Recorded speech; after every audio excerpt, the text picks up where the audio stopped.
Olá pessoal, tudo bem?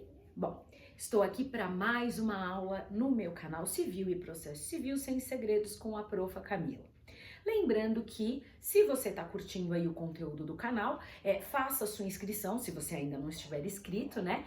E no final da aula, curtiu aqui o conteúdo, dá um likezinho, compartilhe. E se tiver aí alguma dica, algum outro assunto relacionado às matérias de civil e processo civil que você queira que eu trate aqui no canal, manda para mim nos comentários, certo? Bom, na aula de hoje eu vou tratar sobre um assunto que eu já falei no vídeo anterior, que foram as tutelas provisórias.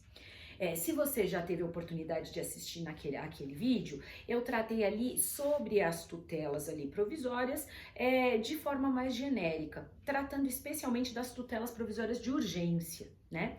E como eu te falei, eu faria, né, e é isso que nós vamos dar continuidade hoje, outros vídeos a respeito de temas de grande relevância, tá bom? Essa é a parte 2, ainda vamos ter uma terceira parte em que eu vou tratar de tutela de evidência, mas agora eu quero falar com você sobre dois pontos aí de extrema importância na tutela provisória de urgência, que deixa todo mundo de cabelo em pé. Você que é estudante de direito, que está aí prestando OAB, que vai prestar algum concurso público, certamente já se deparou aí com algum ponto da tutela de urgência que te deixou, meu senhor, o que fazer agora? Vamos com calma. A minha ideia é exatamente te mostrar que esse assunto não é um bicho-papão, não é aí algo impossível de se compreender.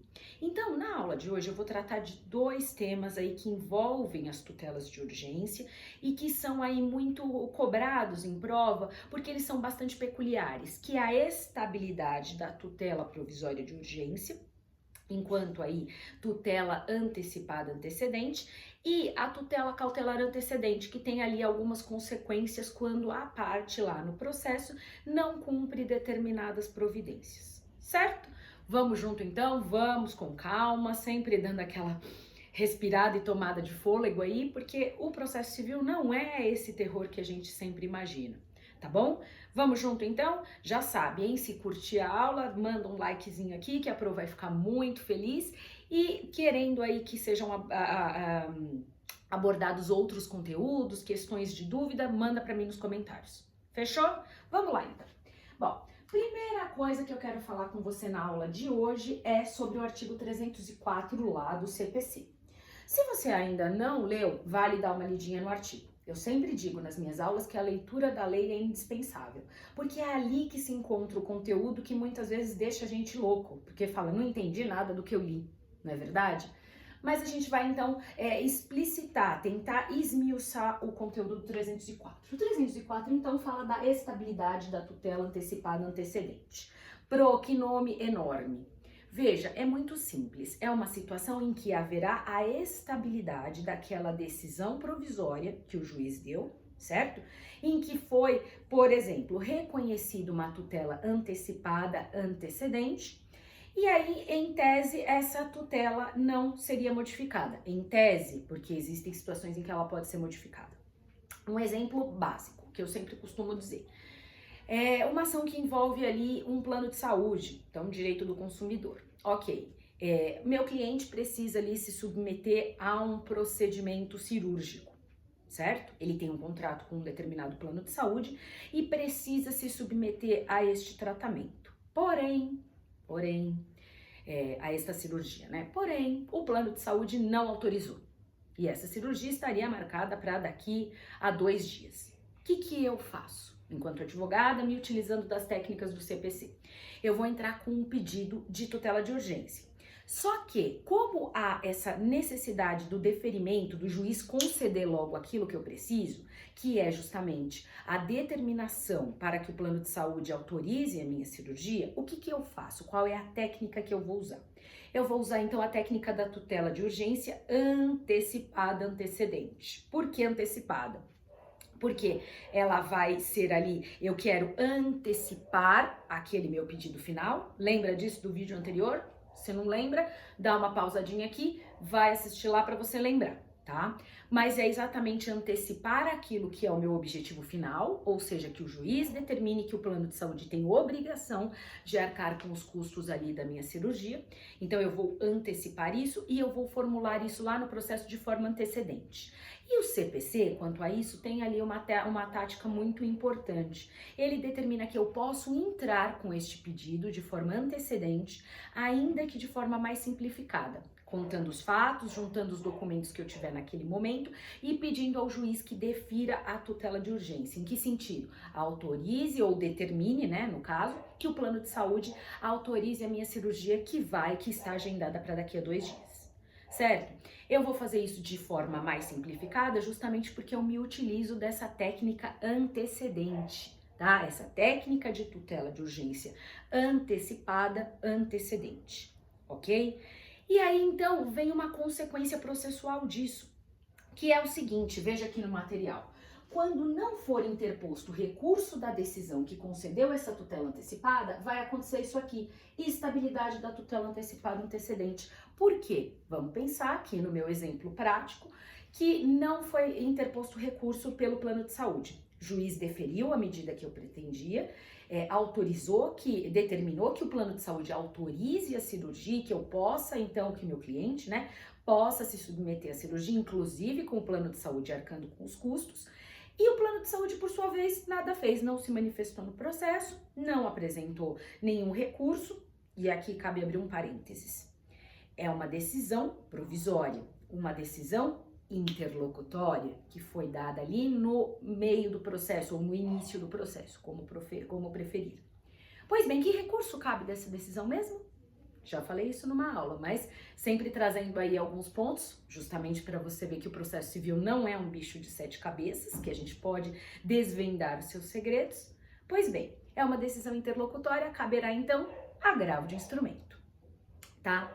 Mas pensando na hipótese que o plano de saúde nada fez, ele foi obrigado ali a arcar com a minha cirurgia daqui a 2 dias, né? Cirurgia, quando eu falo minha, você já lembra que é do meu cliente, só para a gente manter a nossa historinha, né?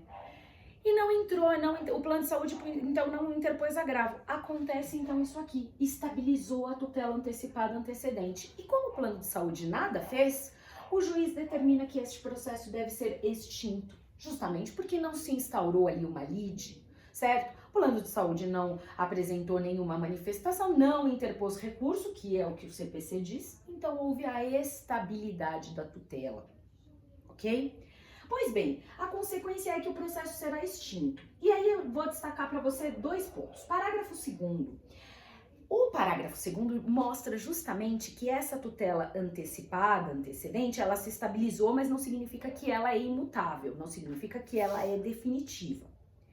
Ela está estável e como a gente sabe, algo está estável até que venha algo e derrube ou ali, de certa forma, interfira nessa estabilidade. E é exatamente isso que vai acontecer. Então, aqui eu quero chamar a atenção para um ponto muito significativo, que geralmente surgem dúvidas. Por não ter sido interposto recurso, houve trânsito em julgado? Não.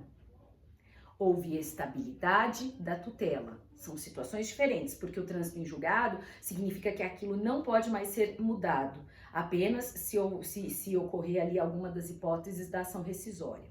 Aqui o que aconteceu foi uma estabilidade, então aquela decisão deferida em favor do meu cliente tornou-se estável. Porém, o parágrafo 2º diz justamente que se alguma das partes, tanto eu quanto ali, representando o autor, quanto o réu, pretender modificar, e esse modificar entendemos como rever, reformar ou invalidar a tutela antecipada estabilizada, ele vai poder fazê-lo. Só que ele vai ter que apresentar uma medida própria. Então vai mover uma ação para discutir a estabilidade dessa tutela. Certo? Então ela é estável. Exatamente por isso ela não transitou em julgado. E eu posso, então, derrubar essa estabilidade com esta outra ação em que eu vou buscar rever essa tutela, invalidá-la ou reformá-la, tá? Mesmo eu, enquanto autor, representando o autor, eu posso pretender ali modificar a tutela em algum sentido, eu posso buscar ali a sua revisão, de repente porque eu preciso ali de algo a mais do que aquilo que foi pedido, enfim. Ainda assim, se eu precisar fazer ali um pedido de revisão da minha tutela, eu preciso me valer de uma outra demanda, de uma outra ação. Por quê? Porque aquele processo em que eu obtive a tutela, ele estabilizou e não cabe mais ali discussão naquele processo, porque houve essa estabilidade. Sacou a diferença? Que não é o trânsito em julgado? Justamente por isso que eu digo que é um tema que deixa às vezes a gente de cabelo em pé, tá? Mas não é para deixar.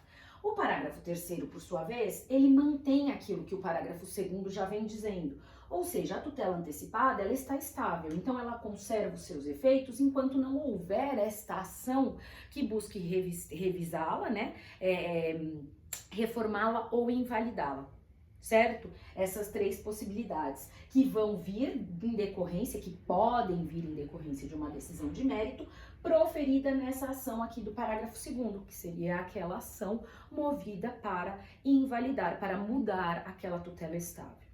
Entendeu? É aí que está a diferença.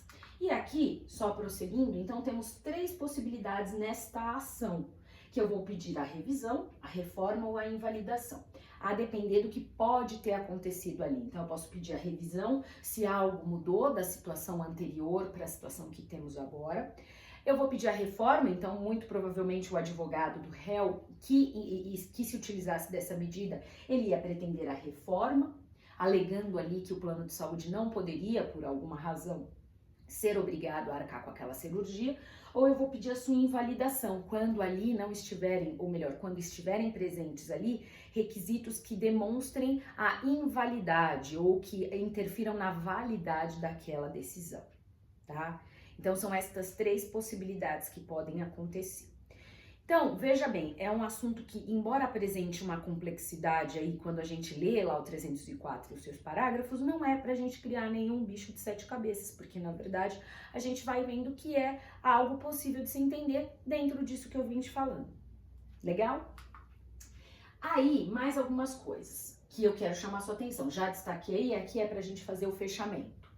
Qualquer das partes pode requerer, então, pode se utilizar desse meio para invalidar, para reformar ou para revisar a tutela. Será feita por meio de um processo novo. Acho que isso ficou bem claro. E nesse sentido, cabe eu chamar sua atenção para dizer que será aí um processo que vai ser distribuído e analisado pelo mesmo juiz que deu a tutela antecipada. Por quê? Porque há uma prevenção aqui. O juízo torna-se prevento. Tá? E aí a gente só faz um outro parênteses rápido. A prevenção acontece quando o juiz que já falou sobre um determinado assunto, ele é chamado a dizer sobre outro assunto relacionado àquele processo. Ocorre a prevenção. Então a distribuição não é livre, mas sim distribuído este segundo processo para aquele juiz que já concedeu ali a tutela antecipada. Tá bom? Tutela antecipada antecedente, não esquece. Aqui, muita atenção, porque você sabe que em prova isso cai. O que? Prazo. Ainda mais processo civil, né? O prazo para rever, reformar ou invalidar esta tutela não é um prazo ad eterno, tá? Então não é que você a qualquer momento poderá, enquanto representando o autor ou réu, pretender modificar essa tutela de urgência. Nananina, não. Você tem exatamente 2 anos para fazer isso, contados da ciência da decisão que extinguiu o processo. Durante esses 2 anos, então, até que se atinge esses 2 anos, mais uma vez eu te digo, não há coisa julgada, mas sim estabilidade da tutela. Há uma certa discussão, bom, e após os 2 anos? Após os 2 anos a gente pode pensar, então, que houve o trânsito em julgado justamente porque aí você não tem mais como se utilizar dessa técnica de invalidar, de reformar ou de revisar a tutela. Aí você precisaria demonstrar ali os requisitos da ação rescisória, ou precisaria de uma ação rescisória para você conseguir desfazer aquela decisão, porque aí não cabe mais esses 2 anos, não cabe mais essa ação desse período de 2 anos. Certo? Fechamos isso? Pois bem. Agora, só para a gente continuar nessa aula, eu quero falar um pouquinho sobre a tutela cautelar antecedente. Então aqui eu tô falando da cautelar. Lembra da cautelar? A cautelar, ela não tem como objetivo antecipar o que eu vou pedir ao final. Não. Ela é uma tutela de urgência, mas tem como objetivo ali a tomada de uma providência para resguardar algum interesse, para proteger algum interesse da parte ali no processo. Certo? Pois bem, O 308, ele fala o seguinte: quando eu preciso de uma tutela cautelar, então, por exemplo, eu preciso ali pedir a busca e apreensão de uma criança, eu represento a mãe de uma criança que foi ali em visita com o pai, então aqui uma ação de direito de família, e esse pai não devolve essa criança para a mãe. Pois bem, vamos pensar que é uma situação ainda que não há uma guarda regularizada, mas apenas uma situação de fato, a mãe está cuidando do filho, e o filho vai em visita com o pai não devolve. A mãe, então, preocupada, me procura ou procura você como advogado e pede aí o que ela pode fazer, o que podemos fazer. E aí, então, a gente saca a tutela de urgência cautelar. Tutela cautelar, aqui antecedente. Por que antecedente? Porque o meu primeiro pedido vai ser que o pai devolva essa criança para a mãe. Então, essa é a antecipação que eu pretendo. Então, eu não quero antecipar o pedido final. Não, eu quero sim tomar essa medida imediata do filho voltar aos cuidados da mãe. Por quê? Porque meu objetivo final, o meu pedido final vai ser no sentido de fixar a guarda para a mãe, certo? Então aqui nós temos uma tutela cautelar. Pois bem, e cautelar por quê? Porque eu quero ali eu quero que o juiz defira essa medida cautelar de determinar que o filho seja devolvido para a mãe. Tá? Mas então eu posso, como é uma medida de urgência, pleitear ao juiz primeiro que dê a ordem para que o filho tenha que voltar aos cuidados da mãe. E aí, lá na frente, eu vou formular o pedido principal, que é justamente o quê? Meu objetivo principal é fixar a guarda com a mãe, tá? E aí, então, a gente tem essa situação.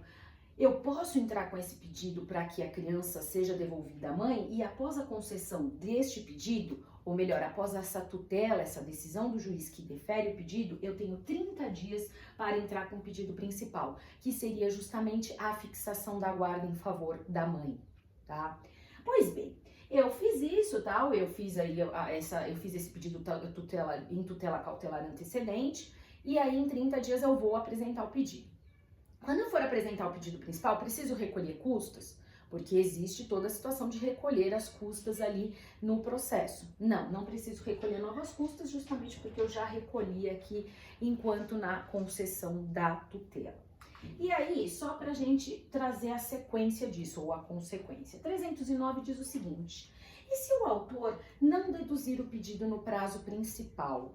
Eu, enquanto autora, né, enquanto representante da autora, não formulo o pedido de guarda. E aí que se eu não deduzir esse pedido, eu não efetivar, eu não tomar as medidas para que aquele pedido de busca e apreensão da criança seja ali concretizado, ou ainda, se o juiz julgar improcedente o pedido principal que foi por mim formulado, ou extinguir o processo sem resolução de mérito, acontece o que a gente diz da queda da tutela cautelar. A tutela cautelar vai cair, ela vai deixar de ter efeitos justamente porque eu não tomei as medidas ali no sentido do pedido principal, ou ainda porque o próprio juiz já indeferiu o meu pedido principal. Então veja que a questão vai ganhando outras complexidades, diferente lá da tutela de urgência. Aqui quem vai sofrer as consequências sou eu enquanto autora, tá? Então lá a gente tinha que quem sofria as consequências diretas era o réu, porque haveria a estabilização da tutela contra o réu, o plano de saúde. Aqui a gente tem um outro cenário, porque quem vai ser prejudicado se não houver aí a tomada das medidas que o CPC determina, quem vai ser prejudicada sou eu enquanto autora. E aí, uma pergunta de concurso. Se for indeferida essa tutela cautelar pelo juiz, então eu fiz o pedido, mas o juiz indeferiu. Isso significa que eu já perdi o pedido, porque nem adianta eu formular o pedido principal porque eu já perdi? Então essa é uma pergunta que pode ser cobrada aí na sua prova. Veja, o que acontece aqui? Eu posso, ainda que o meu pedido de tutela cautelar tenha sido indeferido, isso não impede que eu formule o pedido principal, porque talvez o meu pedido principal da guarda ao final deferido em favor da mãe seja concedido pelo juiz. O que o juiz não concedeu nesse momento foi a busca e apreensão da criança, porque o juiz entende que não é o caso. Porque como não tem uma guarda regularizada, a mãe não conseguiu demonstrar se a guarda estava com ela, né, a guarda de fato, se quem vinha cuidando do filho era ela ou era ela junto com o pai. Então o juiz não dá a tutela cautelar, mas no final ele pode deferir a guarda em favor da mãe. Não há nenhum problema quanto a isso.